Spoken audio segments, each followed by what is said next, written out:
এই তো কদিন হলো আরম্ভ হয়েছে জি বাংলার নতুন গল্প কোন গোপনে মন ফেসেছে, আর অল্প কদিনে সেরা 5-এ অবস্থান পাকা করেছে।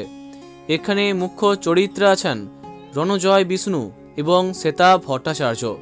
এছাড়াও অনেকে আছেন, তাদের মধ্যে অন্যতম টেলি অভিনেত্রী মিসমি দাস।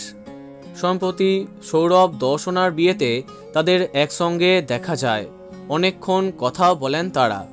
ব্যাস, তারপরেই রটে যায় সোহিনী পরে মিসমির সঙ্গে নতুন সম্পর্কে জড়িয়েছেন রণজয়, অর্থাৎ বাস্তবে প্রেম করছেন রণজয় এবং মিসমি। কিন্তু এই খবরটা যখন অনেকটা রটে যায়, সংবাদ মাধ্যমে বিরক্তি প্রকাশ করে রণজয় বলেছিলেন, এমন কিছুই নয়, ওই দিন তিনি শুধু মিসমি নয়, অনেকের সঙ্গেই অনেকক্ষণ কথা বলেছেন। আমি জানি মিসমি এটা শুনলে হাসবে, কিন্তু সম্প্রতি তাদের সম্পর্কের কথা একদম প্রকাশ্যে স্বীকার করেই নিলেন তারা।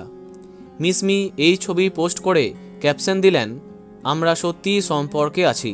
এর আগেও আমরা দেখেছি পর্দার দেওর বৌদি দাদা বোন বাস্তবে প্রেমিক প্রেমিকা হয়েছেন।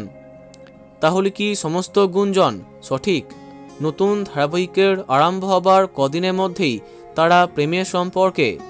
আজ্ঞে না, কিছুটা মজা করেই এমন ক্যাপশন দিয়েছেন মিসমি, আমরা সত্যি সম্পর্কে আছি।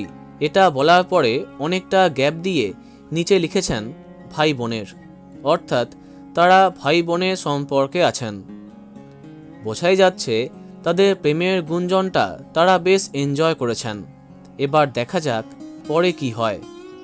তো বন্ধুরা, এখন তোমার কি মন্তব্য কমেন্টে জানাতে পারো। ভিডিওটি লাইক এবং শেয়ার করো। এই রকম অনেক ভিডিও পেতে সাবস্ক্রাইব করো কারেন্ট পজ। ধন্যবাদ।